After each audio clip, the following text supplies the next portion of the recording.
வணக்கம். வணக்கம். அன்பு சகோதரர்களுக்கும் மற்றும் சேனல் நேயர்கள் அனைவருக்கும் வணக்கம். ஓகே. இப்போ இந்த 2026 சட்டமன்ற தேர்தலில் பிஜேபி எத்தனை இடங்களில் போட்டியிட போகுதுன்றது கடந்த சில தினங்களாக செய்தியாக மாறிட்டு இருக்கு. 50 தொகுதி அவங்க போட்டியிட விரும்புகிறதா சொல்கிறாங்க. நயினார் வெளிப்படையாக இல்லைன்னு மறுத்தாலும் கூட அதுக்கு வாய்ப்பு இருக்குன்னு விசாரிக்கும் போது சொல்கிறாங்க. இப்போ என்னென்னா 2024 மையப்படுத்தி அவங்க இதை கேட்குறாங்க. இப்போ 2024 அன்னைக்கு பிஜேபியினுடைய பிரசிடென்ட் அண்ணாமலை அவர் ஒரு யங்ஸ்டராக இருந்தார். அப்போ இருந்த காலகட்டம் வேறு. இப்போ 26 எலெக்ஷன் வரும்போது இது கம்ப்ளீட்லி வேறு மாதிரி இருக்குது. எந்த அளவுக்கு சாத்தியம் இந்த 50 சீட் அப்படிங்கிறது? இல்ல அவங்க என்னன்னா, போன 2024 பாராளுமன்ற தேர்தலில் வந்து 75 சட்டமன்ற தொகுதியில் வந்து 2வது இடம் வந்தது. சில இடம் 3வது இடம் வந்துச்சு. அதன் அடிப்படையில் பார்க்குறப்போ ஒரு 50 தொகுதிகள் வந்து 2ஆம் இருக்கிற தொகுதிகளை தேர்வு செய்யப்பட்டிருக்காங்க. அந்த தேர்வுப்பட்ட தொகுதிகள் அதிமுக கூட்டணியோடு இருக்கிற போது வலுப்பெற்று வெற்றி பெற்றலாம் நோக்கத்திற்காக அவங்க அந்த ஒரு லிஸ்ட்டை வந்து வடிவமைச்சிருப்பாங்க மேபி அப்படின்னு நினைக்கிறேன். ஸோ அப்படி பார்க்குறப்போ அந்த லிஸ்ட் வந்து கொடுத்து அந்த லிஸ்ட்டை வெற்றி பெறது கூட அந்த இந்த எலெக்ஷன் வந்து வாய்ப்புன்னு சொல்லலாம். ஏன்னா ஏடிஎம்கே பிஜேபி கூட்டணி சேர்ந்தால் போது கூட ஓட்டு வங்கி எல்லாத்துக்கும் கோர் ஓட்டு குறைஞ்சிருக்கு. இப்போ ஏடிஎம்கேட யார் இருக்கான்னு தெரியல. தேமுதிகவே இன்னைக்கு கூட்டணிக்கு போகிறாங்கன்னு தெரியல. மற்ற யார் கூட்டணிக்கு போகிறான்னு தெரியல. இப்போ அப்படிப்பட்ட சூழல் இருக்கப்போ பாஜக ஏடிஎம் கூட்டணி இப்போ தாவேக்கா ஒரு பெரிய தாக்கமாக இருப்பதனால அந்த ஓட்டுகள் மறுபடியும் வருவதான் கடினம். அதேமாதிரி பாராளுமன்ற தேர்தலுக்கு வேறு, இந்த தேர்தலுக்கு வேறு. அப்படி இருக்கிற போது மாநிலத்தின் தேர்தலில் இருக்கிற போது இப்போ பாஜக வந்து இப்போ அதை நோட்டாக்கு இணையான கட்சின்ற மாதிரி இன்றைக்கும் கிட்டத்தட்ட 3% ஓட்டு தான் இருக்குல்லையா. 2-3% ஓட்டு தான் பாஜக இருக்க ஒழிய பாஜக கட்சி தமிழகத்தில் வளரலை. அது ஒரு காட்சியான கட்சியாக தொலைக்காட்சி பேட்டி கொடுக்குற கட்சிகளாக இருக்க ஒழிய மற்றபடி ஃபீல்டில் கல இதில் வந்து அரசியலில் வந்து பாஜக அல்ல. அப்போ அண்ணாமலை இருந்தபோது அப்போ மாற்றம் என்று இருக்கக்கூடிய நபர்கள் இருக்கும்போது சீமான் அண்ணாமலைலாம் மாற்றத்தை கொடுக்கக்கூடிய திராவிடத்துக்கு மாறு அப்படின்ற போது அதன் அடிப்படையில் வாக்குகள் போனச்ச ஒழிய அதனால வந்து இவங்களுக்கு வந்து அதே ஓட்டு 11-20% ஓட்டும் வருதுன்றது சாத்தியக்கூறு அல்ல. அது கற்பனைக்கும் எட்டாதது. அது முடிஞ்சு போன சீசன். ஸோ இந்த தேர்தலை பொறுத்தவரை பிஜேபி பொறுத்தவரை 2.25 3% ஓட்டு தான் அதனுடைய ஓட்டுக்களை ஒழிய மற்றபடி ஓட்டு இல்லை. அதிமுக வந்து நீ 15% ஓட்டு வந்து இருக்க ஒழிய மற்றபடி கோர் ஓட்டு வந்து 14% தான் இருக்குது. குறைஞ்சிருச்சு. ஜெயலலிதா இருந்தபோது 29% ஓட்டுகள் இருந்தது. இன்னைக்கு 14% ஓட்டுகள் தான் வந்திருக்கு. அப்படி பார்க்குறப்போ கோர் ஓட்டு குறைஞ்சனால ரெண்டுமே பார்த்தாலையும் அந்த தேமுதிகவில் பாமக வந்து வந்தால் கூட 28% மேலே வெற்றி வாய்ப்புக்கான ஒரு 30% வாக்களை பெறுகிற சூழ்நிலை ஏடிஎம்கே கூட்டணி இல்லைன்னு பார்க்கலாம். நீங்கள் பிஜேபிக்கு அந்த ஓட் பர்சன்டேஜ் பற்றி பேசுகிறீங்க இல்லையா? லாஸ்ட் டைம் அவங்க கூட்டணியோட 18% அப்படின்றது அன்றைக்கி பார்லிமெண்ட் எலெக்ஷன் அப்படிங்கிறதுனால கிடைச்சதா, இல்லை அண்ணாமலை தலைமைக்கு கிடைச்சது? அண்ணாமலை தலைமை கிடைச்சி. பார்லிமெண்ட்டும் ஒரு பக்கம் எடுத்துக்கலாம், அண்ணாமலை தலைமைன்னு எடுத்துக்கலாம். ஏன்னா அண்ணாமலை வந்து பார்த்தீங்கன்னா ஆளுங்கட்சிக்கு எதிர்ப்பாக வந்து தொடர்ந்து 2021 இந்த 2024 வரையும் பார்த்தீங்கன்னா தொடர்ந்து எதிர்கருத்துக்களை ஆழமாக பதிவு செய்து வந்தார். அப்படி போது அவருக்கான நம்பகத்தன்மையை உருவெடுத்தது. அதன் அடிப்படையில் மாற்றம் என்றக்கூடிய வாக்களிக்கூடிய நபர்கள் அந்த வாக்களிச்சான ஒழிய மற்றபடி பாஜகவுக்காக நிரந்தரமாக ஓட்டு போடக்கூடிய ஒரு கோர் ஓட்டர்ஸாக வந்து சங்கியாகவோ சொல்லப்போகிற கோர் ஓட்டரவோ அது மாதிரி உருவாக்கப்படலன்னு பார்க்கலாம். தாமரைக்கு வந்த ஓட்டு இல்லையா? அதெல்லாம் அண்ணாமலை முகத்துக்கு வந்த ஓட்டுங்க. அது எனக்கு நல்லா டேட்டாஸ் நான் எடுத்தேன். தமிழகம் முழுக்க அந்த பாஜக சம்மந்தப்பட்ட ஸ்டடீஸ் நல்லா நான் பண்ணதால எனக்கு தெரியும். அதில் அது பாஜகவுக்கு விழுந்த ஓட்டு அல்ல, அண்ணாமலைக்கு விழுந்த ஓட்டு. இந்த சட்டமன்றத்தில் கண்டிப்பாக ஏமாறுவாங்க. அதில் எந்த மாற்றம் இல்லை. நயனா நாகேந்திரன் வந்து ஒரு கரிஸ்மாட்டிக் லீடராகவோ ஒரு கவர்ச்சிகரமான தலைவராகவோ வாக்கு வங்கி கவரக்கூடிய தலைவராகவோ பேச்சுக்கலையால் செயலால் அவருடைய நடத்தைகளால் இல்லை தமிழகத்தை மீட் போன்ற எழுச்சி பயணம் வந்து எதுவுமே ஒர்க் அவுட் ஆகலை. அது மட்டும் இல்லை பாஜக வந்து மாநில கட்டமைப்பு உட்கட்டமைப்பு டோட்டலாக அவுட்டுங்க. அப்போ வந்து 2020 சத்திய கேந்திரான ஒரு அமைப்பு இருந்துச்சு. அந்த பூத் கமிட்டின்னு சத்திய கேந்திரா சொல்லுவாங்க. அது வந்து சிறப்பாக இருந்துச்சு. அது ஒரு கூடுதலாக அண்ணாமலை ப்ளஸ் அமைச்சு. இப்போ சத்திய கேந்திரா டோட்டலாக அவுட்டுங்க. பூத் கமிட்டி சுத்தமாக இல்லைங்க. இங்கே சென்னையில் இருக்கிற போய் கன்னியாகுமரியில் போய் பூத் கமிட்டி பாருன்னா ஆகுமா? சத்தியபுரமா? ஆகாது. அது மாதிரி வந்து இந்த என்டையர் சிஸ்டமே ராங்காக இருக்குது. அது இல்லாமல் அந்த கட்சி கட்டமைப்புகள் வந்து கேசவநாயகம் கெடுத்து விட்டார். இந்த அணிகள் போட்டதே வந்து சரியில்லை. தமிழகம் முழுக்க போடப்பட்ட அணிகளே வந்து அந்த சங்கமம் காணிகளுக்கே வந்து பார்த்தீங்கன்னா ஊர் கிராமத்தில் எனக்கு தெரிஞ்ச ஒரு கிராமத்தில் வந்து ஒரு 20 பெண்மணிகள் வந்து ஒரு வேனை பிடிச்சிட்டு போனாங்க. நிர்வாகிகளே இல்லை. அந்த பெண்மணி கூட்டு போனாங்க. இப்படி ஒரு பொதுக்கூட்டு மாநாட்டுக்கு போனவங்களே ஒட்டுமொத்த நிர்வாகிதான பயிற்சி பட்டறையாக அது பார்க்கப்படலை. ஸோ அப்படி பார்க்குற போது என்டையர் பாஜகவுடைய மாநில தலைவர்களாகட்டும், அணிகளை சார்ந்தவர்களாகட்டும், இந்த பூத்து கமிட்டி சார்ந்தவர்களாகட்டும், திமுகவை வீழ்த்தருவதற்கான உட்கட்டமைப்பு கொண்ட கட்சியாக பாஜக இல்லைன்னு பார்க்கலாம்.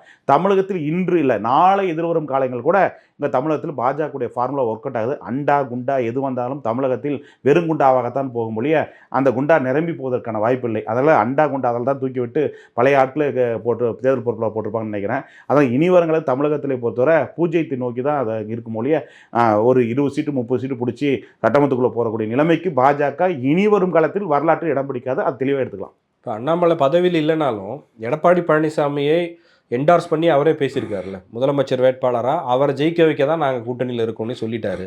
இந்த தேர்தலில் அவர் எலெக்ஷன் கேம்பெயினும் பண்ண தான் போகிறாரு. அப்படி இருக்கும்போது அவர் வேற எங்கேயும் போயிடல, பிஜேபிக்குள்ளே தானே இருக்காரு.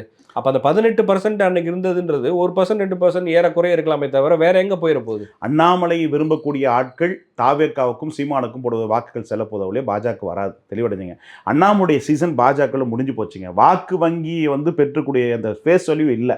அதாவது பாஜக இனிவரும் தனித்துவமாக ஒரு கட்சியாகவோ இல்லை தனி கட்சியாகவோ இல்லை வேற ஏதாவது கட்சியில் சேர்ந்த கூட அண்ணாமலை முகரும் கூட பாஜகவில் இருந்து கொண்டே தேர்தல் பிரச்சாரம் செய்தாலும் அது பலனற்றதாக இருக்கும். ஏன்னு சொன்னால் அவருடைய அந்த கட்சியை நம்பி ஓட்டு போட இப்போ அவங்க மனநிலை தயாராக இல்லைன்னு வாக்களித்தாருன்னு புரிஞ்சுக்கலாம். ஏன்னா அப்போ இருந்தது அண்ணாமலை அடுத்த முறை தொடர்வது தமிழகத்தில் ஒரு மாற்றம் வர திராவிட மாற்றான தலைவர். ஸோ இதே மாதிரி 24 இருக்கப்போது எதுக்கூடிய மைண்ட் செட்டப் உள்ள அத்தனை வாக்காளர்களும் இப்போ அண்ணாமலை போனதில் விரக்தி அடைஞ்சு ஒவ்வொருத்தரும் அவங்களுடைய ஆதரவுகள் பின்னாடி போயிட்டு இருக்காங்க. மாற்று தாவேக்காவோ மாற்றுறதுக்கோ போயிட்டே இருக்காங்க. அப்படி பார்க்குறப்போ அதை அவர் பிரச்சாரமே பண்ணாலையும் அது அதிமுக பாஜக கூட்டணி சாதகமாக அமையாதுன்னு சொல்லி எடுத்துக்கலாம். பிரச்சாரம் பண்ணாலும் அந்த இடத்துல ஓட்டுகள் டிரான்ஸ்ஃபர் ஆகாது. அப்படி அண்ணாமலை பிரச்சாரம் பண்ணால் அவருக்கே வந்து அது வந்து இழுக்க தான் தெரியும். ஏன்னு சொன்னால் திராவிட அதிமுக திமுக 2 கட்சியும் ஊழல் கட்சிகள் 70 ஆண்டுகளாக அந்த நாட்டை ஊழல் செய்து கொண்டிருக்கிறது. மாற்றம் என்ற நோக்கத்திற்காக தன் அரசியல் பயணத்தை முன்னெடுத்த அண்ணாமலை அவர்கள் ஊழலுக்கு உட்பட்ட கலெக்ஷன் கமிஷனுக்கு உட்பட்ட இருவருடைய ஆட்சி திராவிட ஆட்சியின் முதலில் இந்த திராவிட இயக்கத்தை வீழ்த்து நோக்கத்திற்காக வந்த இளைஞர் அப்படி பார்க்குற போது எடப்பாடி முதலமைச்சர் சொல்லி தமிழகம் முழுக்க பிரச்சாரம் பண்ணார்னா அவருடைய அரசியல் பொலிட்டிக்கல் வேஸ்ட் ஆகிடும். ஸோ அப்படி இருக்கும்போது அவருக்கான சாத்தியக்குறை இல்லைன்னு தான் பார்க்குறேன். அப்படி பிரச்சாரம் பண்ணா அவர் இனி வரும் காலத்துக்கு வயது 40 வயசு ஆகுது. அடுத்த கட்டம் வந்து இன்னும் 10-20 ஆண்டுகளுக்கு வந்து அவர் நம்பகத்தன்மை போயிடும். ஸோ அவர் ஒரு சராசரி தலைவர் தான் பார்ப்பாங்க ஒழிய இவர் மாற்றத்துக்கான தலைவர்ன்ற இடம் இப்போ மாற்றுக்கான தலைவர்ன்றது வெற்றிடமாக இருக்குது. ஏன்னா விஜயும் அதுக்கான வாய்ப்பில்லாக போச்சு, நிரப்புறதுக்கான வாய்ப்பு இல்லை. அதோட இமேஜ் டோட்டலாக சரிஞ்சு போச்சுங்க. இப்போ அந்த இடத்துல வந்து வெற்றிடமாக இருக்குது. இப்போ ஒரு தலைவனுக்கான இடம் வெற்றிடமாக இருக்குது. அது நிரப்புவதற்கு வாய்ப்பு இருக்கக்கூடிய சீமான் அண்ணாமலை போன்ற ஆட்கள் இப்போ அண்ணாமலை இப்படி ஒரு ஸ்டாண்ட் எடுத்தாருன்னா எடப்பாடி முதல்வர் சொல்லி பிரச்சாரம் பண்ணாருன்னா நிச்சயமாக மாற்றத்துக்கான வெற்றிடமாக தான் அமையும் மொழியை அதை நிரப்புகிறவர்கள் வேறு யாரும் இருக்காங்க. அந்த மாற்றத்துக்கான வாக்களை கூடிய 15% வாக்காளர்கள் தமிழகத்தில் இருக்காங்க. அந்த வாக்கள் மீண்டும் விரயமாய்ந்து நோட்டாவுக்கு அதிகமாக போடக்கூடிய வாய்ப்பு இருக்கும். தாவேக்கும் விஜய்க்கும் வந்து இப்படி வந்து போட போவாங்களே, வேறு வழி இல்லை. இந்த கட்சி பிடிக்க திமுக பிடிக்காது இப்படி போடுவாங்களே. மற்றபடி பாஜக அணிக்கு சென்று விட நினைப்பது அந்த பார்வை தவறாக பார்க்கலாம். இப்போ அண்ணாமலைக்கு இங்கே செல்வாக்கு இருக்குது, அவர் இருந்தால் தான் கட்சி வளரும்னா டெல்லி மேலிடம் அவரை ஓரங்கட்டி வச்சுட்டு இன்னொருத்தரை கொண்டு வருவாங்களா? இல்லை, அதாவது அது செய்து தவறுங்க. அதாவது பாஜக அந்த இடத்துல செஞ்சு கூட தப்பு பண்ணிட்டாங்க.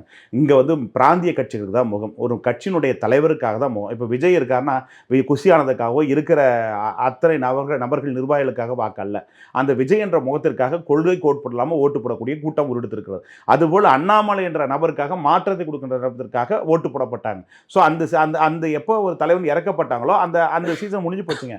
இப்போ நயனா நாகேந்திரன் வந்து என்னதான் சொன்னால், இப்போ எடுத்துக்காட்டு உதாரணத்துக்கு நயனா சொன்னால் டீப்பாக சொல்லணும்னா, இப்போ சுற்றுப்பயணம் போனாருங்க. சுற்றுப்பயணம் போனபோது ஒரு சட்டமன்ற தொகுதிக்கு 5 லட்ச ரூபா கொடுத்துருக்காங்க. அந்த 5 லட்சம் கொடுத்து கூட்டத்தை கூட வரதுக்கு தயாராக இல்லை. ஸோ அந்த தமிழகம் முழுக்க சுற்றுப்பயணம் தமிழகத்தை மீட்போம் என்ற ஒரு தலைப்பான ஒரு தலைப்பை வைத்துக்கொண்டு சுற்றி கொண்டு இருக்கிற அந்த தலைவருடைய செயல்பாடுகள் மிகவும் வெற்றி பெறாத ஒரு விஷயமா இருக்குது. ஏன்னா தமிழகம் முழுக்க வந்து காசு கொடுத்தே வர முடியாத சூழ்நிலை போச்சு. அது மட்டும் இல்லாமல் எண்மணின் மக்கள் வந்து அண்ணாமலைக்கு செயற்கையாக வந்துச்சு. ஆனால் இந்த இடத்துல இயற்கையாக அதிமுக பாஜக கூட்டணியுடைய நிர்வாகிகள் வந்தால் கூட ஒரு மிகப்பெரிய ஒரு கவர்ச்சி ஊடக கவர்ச்சியை கூட கொடுக்க முடியல. ஸோ அப்படியே பட்ட பார்க்குற போது அது வாக்கு வங்கியை வந்து வெற்றி பெறுதுன்னு இல்லை. ஆனால் எண்மணியன் மக்கள் வாக்கு வங்கிக்கு ப்ளஸ்ஸாக அமைஞ்சிச்சு. ஆனால் இவருடைய சுற்றுப்பயணம் வாக்கு வங்கிக்கு ப்ளஸ்ஸாக அமையாத சூழ்நிலை இருக்குது, மைனஸாக இருக்குது. ஸோ இதெல்லாம் ஒப்பிட்டு பார்க்குற போது பாஜகவுடைய கட்டமைப்பு, பாஜக உட்கட்டமைப்பு தேர்தல் சந்தித்து வெற்றி பெறக்கூடிய சூழ்நிலையில் தமிழகத்தில் இல்லைன்னு நீங்கள் பார்க்கலாம். இப்போது அண்ணாமலை தலைவர் பதவியிலிருந்து விலகினதுக்கப்புறம் கட்சியில் கட்டமைப்பு இல்லை, இந்த கட்சியால் 3%க்கு மேலே வாங்க முடியாதுன்னா அப்போ அவர் தலைவராக இருந்தப்போ கட்சி வலுவாக உருவாக்கியிருக்காரான்ற கேள்வியும் வருது இல்லை? இல்லை, கட்சி உருவாக்குன்றது அவர் குறிப்பிட்ட காலத்தில் 21 தேர்தல் முடிஞ்ச பிறகு அந்த 3 ஆண்டுகளை வந்து இந்த கட்சி பற்றிய ஒரு தாக்கத்தையும் ஒரு கவர்ச்சியையும் களத்தில் அனைத்து இடங்களும் சென்று செல்வதற்கும் மோடியுடைய சோஷியல் மீடியாவில் மட்டும் பண்ணார். சோஷியல் மீடியா களத்தில் கொடிகள் ஏற்றப்பட்டது, ஆனால் இன்னைக்கு கொடிகள் இறக்கப்பட்டிருக்கிறது. ஸோ இன்னைக்கு அண்ணாமலையில் இடம் வெற்றிடமாக தான் இருக்குது. இனி வரும் காலத்துக்கு பாஜக வந்து அந்த இடத்தை நிரப்பதற்கு மாற்றத்தில் வந்தாலேயும் வாய்ப்பே இல்லை. அது ஒரு கரிஸ்மா லீடராக அண்ணாமலை வந்து அந்த குறுகாலத்தில் மக்களை கவரக்கூடிய தலைவராக உருவெடுத்து விட்டார். அதற்கு பின்பு அந்த நயனா என்னதான் ஒரு ட்ரை பண்ணால் கூட இந்த 1 ஆண்டுகளில் வந்து 1% கூட அவருடைய ஃபேஸ் வேல்யூ உருவாக்கப்படலை. ஸோ வாக்கு வங்கி கவரப்படுற தலைவராக இல்லை. அவர் வந்து ஒரு திராவிட இயக்கத்தில் வந்த தலைவராக தான் பார்க்குறப்பறாங்க ஒழிய மாற்று சக்தியாகவோ இல்லை இந்துத்துவ சக்தியாகவோ இல்லை ஆர்எஸ்எஸ்னுடைய முகமாக கூட பார்க்கப்படலை. அப்படி பார்க்குறபோது இது அவங்களுக்கெல்லாம் இது ஒரு மைனஸ். ஒரு இந்துத்துவவாதியோ இல்லை ஆர்எஸ்வாதியை பொறுத்த கூட அது கொள்கை சார்ந்த அடிப்படையில் கூட இருக்கும். கொள்கைக்கு அப்பாற்பட்டு இருக்கிற ஏற்கனவே கொள்ளையடிக்கிற கூடாரமாக இருக்க திராவிட இயக்கத்திலிருந்து வந்தவர் நபராக இருப்பதனால ஒரு பெருசாக அதில் வாரிசு அரசியல் இங்கே மையம் கொண்டு இருக்கிறது. எப்படி திமுகவில் வந்து உதயநிதி ஸ்டாலின் இருக்காரோ அதே போல் இங்கே நயனாருடைய பையன் அவங்களுடைய மகன் பாலாஜி இருக்காருங்க. இப்படி இந்த கட்டமைப்பு வந்து இந்த தேர்தலுக்கு வெற்றி பெறக்கூடிய சூழ்நிலையாக பாஜக இருக்காது. இப்போ நீங்கள் அண்ணாமலை மேலே, இப்போ அண்ணாமலைக்கு பிறகு நயினார் வந்தார், நயினார் மேலே இந்த குற்றச்சாட்டுகளை சொல்கிறீங்க. இப்போ அண்ணாமலை மேலேயே ஒரு குற்றச்சாட்டு வந்துச்சு. கடந்த முறை பாஜகவை தனித்து போட்டியிட வைத்து திமுக கூட்டணி பெரிய வெற்றி பெறுவதற்கு உதவிட்டார். இப்போவும் பாருங்க, டிடிவி தினகரன், ஓபிஎஸ் போன்றவர்களை எல்லாம் தன்னுடைய கண்ட்ரோலில் எடுத்து அதிமுகவை பலவீனப்படுத்தணும், எடப்பாடி பழனிசாமியை வீழ்த்தணும்னு தான் அவர் வேலை செய்கிறாரே தவிர அவங்க கூட்டணி ஜெயிக்கணும்னு அவர் வேலை செய்யலைன்னு சொல்கிறாங்க. இல்லை, அதாவது யார் ஒருவரும் ஒரு தலைமை இருக்கிற போது தோல்வி அடையணும்னு யாரும் விரும்ப மாட்டாங்க. அதில் வந்து என்ன, தோல்வியடையத்துக்கு அனைவரும் ஒப்புக்கொள்ளணும் சார். அதாவது பாஜக கூட்டணி போன நாடாளுமன்ற தேர்தலில் குறைஞ்சபட்சம் 30% வாக்களை பெற்றிருக்க வேண்டிய வாய்ப்பு இருந்துச்சு. ஆனால் அங்கே இருக்கிற நிர்வாகிகள் செயல்பாடு சரியில்லை. அப்புறம் வந்து அந்த பணங்கள் தேர்தல் செயல்பாடு ஒழுங்காக போய் சேரலை. அது மட்டும் இல்லாமல் கொடுத்த பணத்தை வந்து கேண்டிடேட் இருக்கிறவங்க அவங்களுடைய பேக்கெட் பண்ணியை போட்டுக்கிட்டாங்க.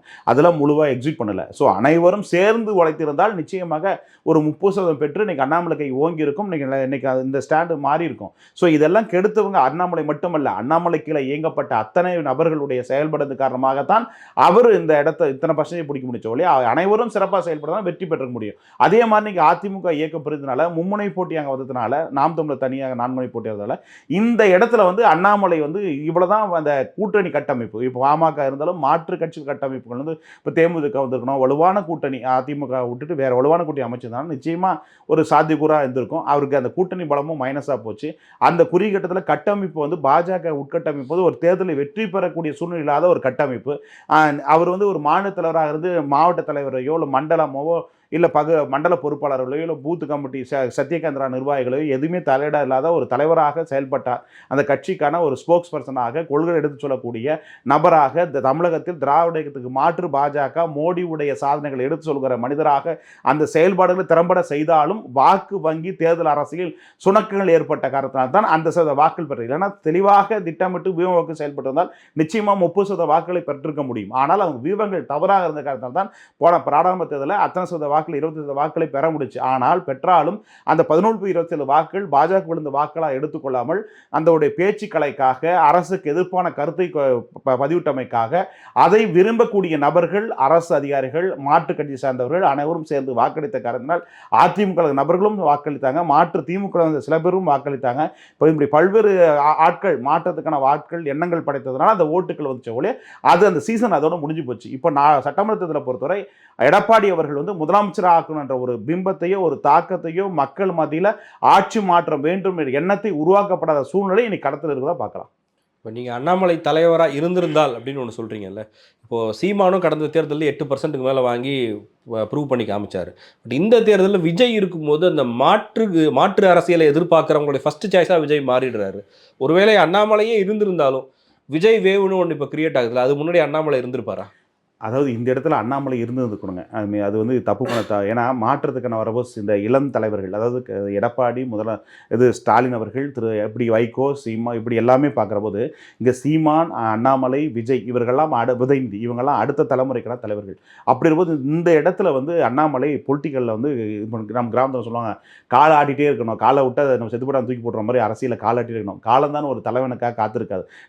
நம்ம வந்து பாலிடிக்ஸில் அன்றாட நம்ம எங்கிட்டே இருக்கணும். அந்த விஷயத்த அவருக்கு கேள்விக்குறியா இருக்கு. அது ஏன் அப்படி செய்யறாருன்னு எனக்கு தெரியல. இல்ல, விஜய் இருக்கும்போது அவர் மாநில தலைவராக இருந்து அவரை முன்னிறுத்தி தேர்தலை சந்திச்சிருந்தா கூட ஒரு பெரிய பர்ஃபார்மன்ஸை பண்ண முடியுமான்னு கேட்கு. விஜயை ஏற்றுக்க முடியாதுங்க. அவர் திராவிட சித்தாந்தம் 3 பேரும் திராவிட சித்தாந்தம் இருக்கு. திராவிட கட்சிக்குள்ள தானே ஓட்டு பிரிச்சுக்கிறாங்க. ஸோ விஜய் வந்து மாற்று இல்லை, நீங்கள் அண்ணாமலைக்கு சித்தாந்த அடிப்படையில் ஓட்டு போட்டதா சொல்லலை, மாற்று அரசியல் எதிர்பார்க்குறவங்க இப்போ அந்த இடம் வெற்றி தான் இருக்குது. விஜய் வந்து ஒரு நம்பகத்தன்மை மக்கள் முதல்ல பெருசாக உருவாகலை. ஏன்னா விஜயுடைய செயல்பாடுகள் இப்போது களத்தில் ஏற்படுகிற அன்றாடம் மக்களுடைய பிரச்சனைகள், நீர் பிரச்சனைகள், சாலை பிரச்சனைகள், கழிப்பிட பிரச்சனைகள், தொழிலாளருடைய பிரச்சனை, இப்படி ஒவ்வொரு பிரச்சனையும், இப்போ செல்போனுக்காக சிறுமுதூரில் ஒரு பெரிய பிரச்சனை ஆச்சு. இப்படி எத்தனையோ பிரச்சனைகள் வந்து அவர் அந்த கட்சி உருவாக்குறது வந்திருக்கு. ஆனால் எந்த ஒரு நிகழ்வுலையும் தன்னை களத்திற்கு சென்று ஒரு ஆட்களாக அவர்களுக்கு குரல் கொடுக்கிற ஒரு தலைவனாக கூட உருவெடுக்கப்படலை. கள அரசியல் இல்லாத ஒரு தலைவராக இருப்பாங்க. இவருடைய நம்பகத்தன்மை கொடுத்தால இவரோட ஒரு கட்சி அண்ணாமலையே பல இடங்களில் வெளிப்படையா சொல்றாரு விஜயோடைய தாக்கம் அப்படிங்கிறத அவரே பேசுறாரு. இல்ல, தாக்கம் என்பது கொள்கை கோட்பாடு இல்லாத கூட்டம். விஜய் கிட்ட இருக்கிறது வந்து கொள்கைக்காக சேர்ந்த கூட்டம் அல்ல. ஓட்டு போடுறவங்களுக்கு கொள்கை இருக்கோ இல்லையோ எல்லாருக்கும் ஒரு ஓட்டு தானே. அது கொள்கை வேணும், கொள்கை பேசணுன்றது ரெண்டாவது. பட் அவருக்கு ஓட்டு இருக்குன்றதை மறுத்துட முடியுமா? இல்ல, ஓட்டு இருக்கு பிரதர். அது அதாவது திராவிட இயக்கம் இன்னைக்கு கூட எடுத்துக்கிட்டு தமிழ் அமைச்சர் சொல்றாரு, இது பெரியார் விட்ட விதை, பெரியார் மண், பாஜகலாம் ஒன்றும் செய்ய முடியாது அப்படி சொல்றாரு. ஸோ அந்த கொள்கையை வந்து கொள்ளையடித்தாலும் கொள்கையை கையில் வச்சு கொண்டிருக்காங்க. ஆனா இங்க கொள்கை குழப்பமாக இருக்கிறது, ஒரு தெளிவு இல்லை. அந்த அந்த கட்சியுடைய பொதுச்செயலாளர் போனா தளபதி முகம் இருக்குது, தளபதியே அதுக்கு என்ன செய்ய போறான்னு சொல்லவே மாட்டாங்க. இல்ல இப்ப நீங்களே சொன்னீங்க தமிழ்நாட்டை பொறுத்த வரைக்கும் முகம் தானே, முகம் வந்து முகம் இருக்குது இல்லைன்னு சொல்லல. ஆனால் கொள்கை, ஒரு கட்சி உருவெடுக்கிற போது கொள்கை முக்கியம். அதுக்கடுத்து வளர்ந்த பிறகு கொள்கை தவறலாம், மாறி போலாம், மேட்டர் இல்லை. ஆனால் அதுக்கு முன்னாடியே ஒரு பில்டிங் இருக்கிற போது ஸ்ட்ராங்காக இருக்கணும். அது மாதிரி வந்து அந்த கட்சி கட்டமை உருவாகிற போது இந்த கொள்கைக்காகத்தான் நாங்கள் உருவெடுத்து செயல்படுறோன்ற நிலைமை அங்கே குழப்பமாக இருப்பதற்கு இருக்குதா பார்க்க. இது வந்து ஒரு அரசியல் விமர்சகரா பத்திரிகையாளர்களா நம்ம சொல்லலாம். பட் களத்துல நான் கேட்கிறேன், இன்னைக்கு களத்துல போய் பார்க்கும்போது திமுக அண்ணா திமுக அடுத்தபடியா யாரை வந்து மக்கள் அதிகமா ப்ரிஃபர் பண்றாங்க? இல்ல விஜய்க்கு அது இல்லையா? இல்ல விஜய்க்கு இருக்கு பிரதர். விஜய்க்கு வந்து இளம் தலைமுறைகள், வயசு அதாவது ஒரு 18 25 வயசுக்குள்ள வாக்காளர்கள் வந்து புதிய தலைமுறை ஓட்டுகளில் அவர் விஜய் இருக்கிறார் இல்லைன்னு சொல்லலை. அதாவது பெண்கள் கூட ஓட்டு போடுறாங்கன்னு சொல்லலாம். ஆனால் இது நிரந்தரமாக அவர் சொல்ல, எப்படி கமலஹாசனுக்கு வந்து போன தேர்தலில் நல்ல ஓட்டு போட்டு அடுத்த தேர்தலில் 2% வந்தாரோ அது மாதிரி வந்து இந்த எலெக்ஷன் ஒரு ஏற்றம் வரும். ஆனால் இது கண்டினியூட்டியாக லாங் டைம் பாலிடிக்ஸ் வந்து அந்த கட்சி உகந்ததா இல்லைன்னு பார்க்கலாம். இப்போ தாவேகா என்பது நீண்ட தூர கொள்கை. இப்போ சீமான் வந்து இவ்வளோ காலமாக போராட்டுக்கார், 10 ஆண்டுகளாக வந்து. இந்த தேர்தலில் சீமானுடைய பர்ஃபார்மன்ஸ் எப்படி இல்லை? சீமான் அவர்களுக்கு அந்த மாற்றத்துக்கான ஓட்டு வரும், அந்த கட்சிக்கு கொஞ்சம் பாதிப்பு இருக்குது. ஒரு 6% வாக்களை பெறுவதற்கான வாய்ப்பு இருக்குது. அவர் 2% இன்னும் கொஞ்சம் சேர்ந்து செயல்பட்டாங்கன்னா 8% வாக்களை பிடிச்சி கட்சி அங்கீகாரத்தை வந்து காப்பாற்றிக் வாய்ப்பு இருக்குது. அவருடைய செயல்பாடுகள் பூத்து கமிட்டி கட்டமைப்பு உருவாக்கி அவருடைய தேர்தல் அணுகுமுறையை பொறுத்து அவருக்கான வாக்கு வங்கி பெருகுமா இருக்குன்றது காலம்தான் பதில் சொல்லும். பொறுத்து இருந்து பார்த்தா தான் தெரியும். ஸோ அடுத்து இந்த ஜனவரி மாதத்துக்கு பிப்ரவரி மாத செலவில் எடுக்கப்படுற ஆய்வின் மூலமாக எந்தளவுக்கு வாக்கு கூடியிருக்குதா குறைந்திருக்குன்ற ஒரு முழுமையான தரவுகள் நமக்கு கிடைக்கப்படும். இப்போ அண்ணாமலை இந்த தேர்தலில் இல்லாமல் போனது ஒரு வகையில் அவருக்கு நல்லதா அப்படின்னு நான் கேட்குறேன். இல்லை மைனஸ், ஏன்னா விஜயோட மைனஸ் இந்த, அதாவது அதை சொன்னேன், நம்ம காலை ஆட்டிகிட்டே இருக்கணும் அரசியல், இல்லைன்னா நம்ம முடிச்சுட்டு தூக்கி போட்டு போடுவாங்க. அது மாதிரி இல்லை, அவரை முன்னிறுத்தி தேர்தலை சந்திச்சிருந்தா விஜயை விட அவர் கூடுதலான வாக்குகளை வாங்கியிருக்க முடியுமா பாஜக?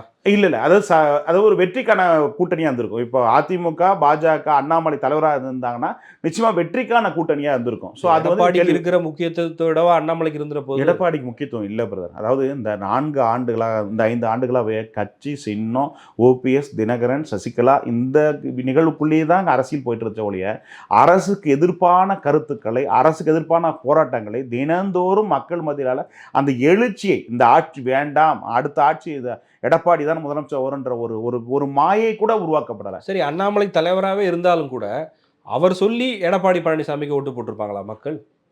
அதே தலைவர் பொறுப்பு தான் நடந்திருக்கும், அந்த சம்பவம் நடந்திருக்கும்.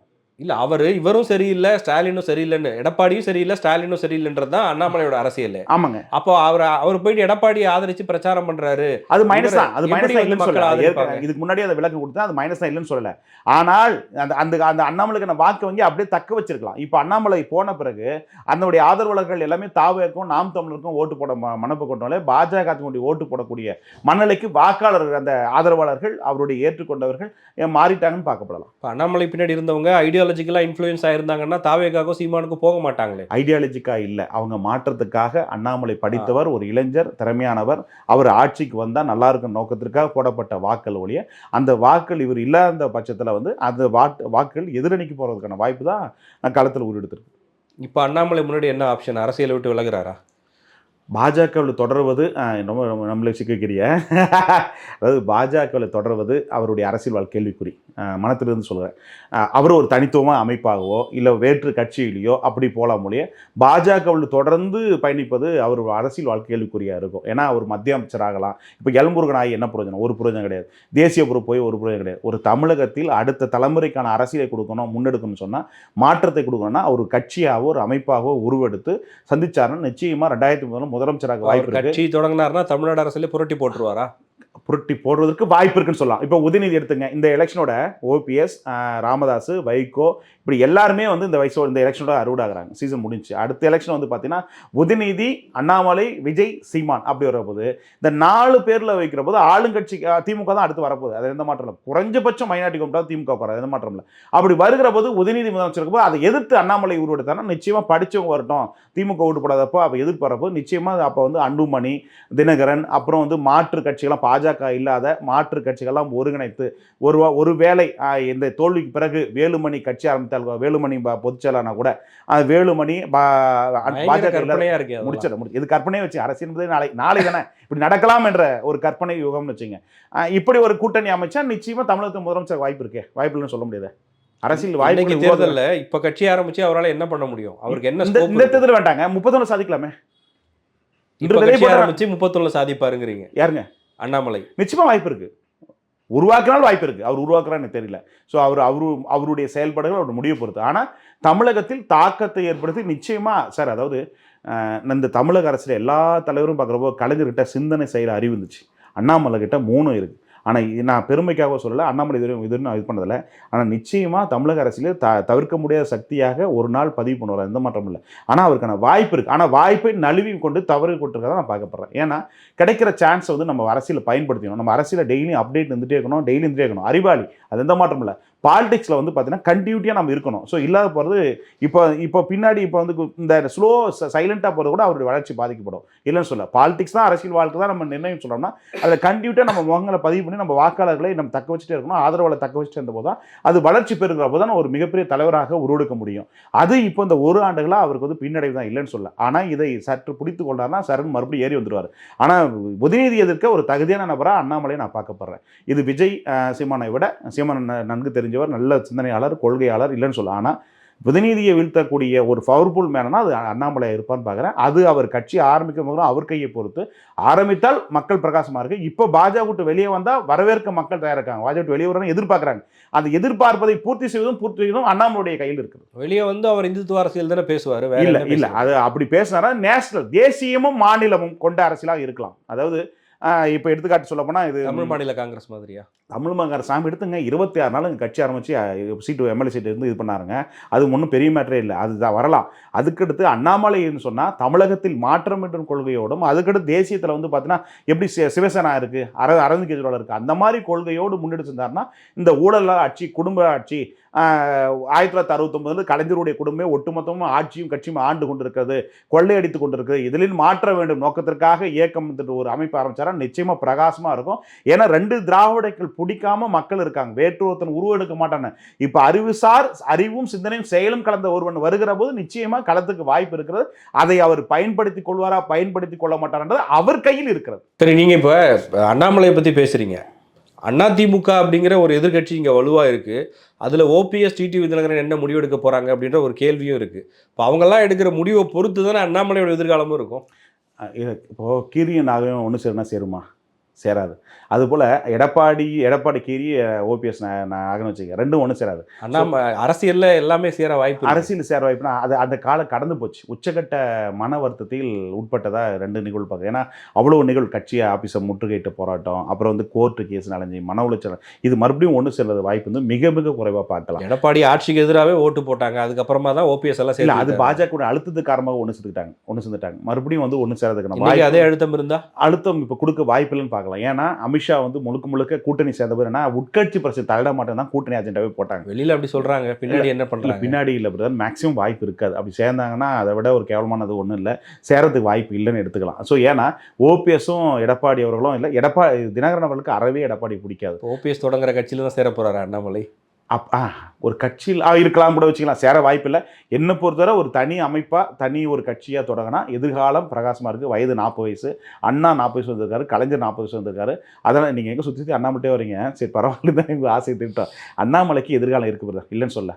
அவர் என்னால தான் வரேன், அண்ணாமலைக்கு எதிர்காலம் இருக்குது. நீங்கள் இவ்வளோ ஸ்ட்ராங்காக சொல்கிறதுனால தான் உங்ககிட்ட கேட்க. இல்லை, எதிர்காலம் இருக்குது எனக்கு.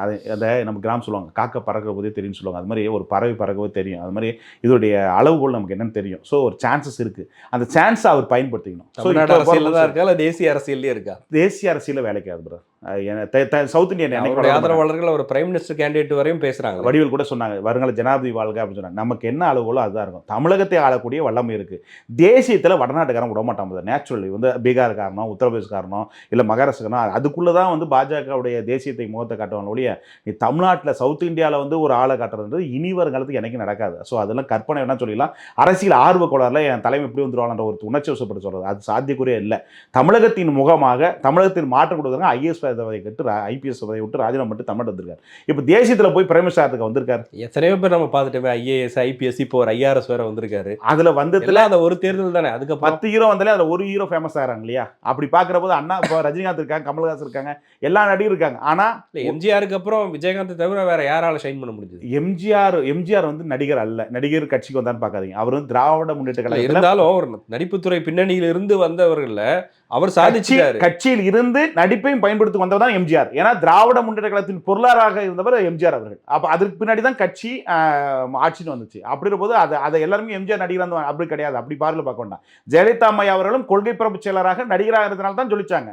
ஸோ இங்கே வந்து புதுசாக நடிகர் கட்சி ஆரம்பிச்சிருக்காரு. இப்போ டி ராஜேந்திர மாதிரி, இப்போ நிறைய இப்போ சிவாஜி மாதிரி, அது மாதிரி கமலஹாசன் மாதிரி இப்போ விஜய் ஆரம்பிச்சிருக்காரு. அவ்வளோதான். அப்படி இப்போ பாக்யராஜ் அப்படின்னு கூட எடுத்துங்க. இவங்கள மாதிரி ஆரம்பிச்சுக்கன்னு பார்த்துங்க. இவங்களாம் ஜொலிச்சாங்களா? ஜொலிக்கல. அது மாதிரி இவர் கட்சி ஆரம்பிச்சிருக்காரு. இது லாங் டைம் வராமல் இந்த எலெக்ஷன் வரும், அடுத்த எலெக்ஷனுக்கு எம்பி எலெக்ஷன் ஒரு வேஷம் கலையும், 31 வந்து பளிச்சுன்னு வேஷம் கலைஞ்சி அப்போ வந்து உதயநிதியாக அண்ணாமலையாக வருகிற போது சீமான், அண்ணாமலை, அன்புமணி ராமதாஸ், தினகரன் இப்படி மிகப்பெரிய கூட்டணிச்சு வேலுமணி தலைமையிலான ஏடிஎம்கே இப்படிலாம் சேர்ந்து அமைக்கிற போது நிச்சயமா திராவிடத்தை வீழ்த்தி 31 ஆட்சி அமைப்பாங்கன்னு நினைச்சிங்களா?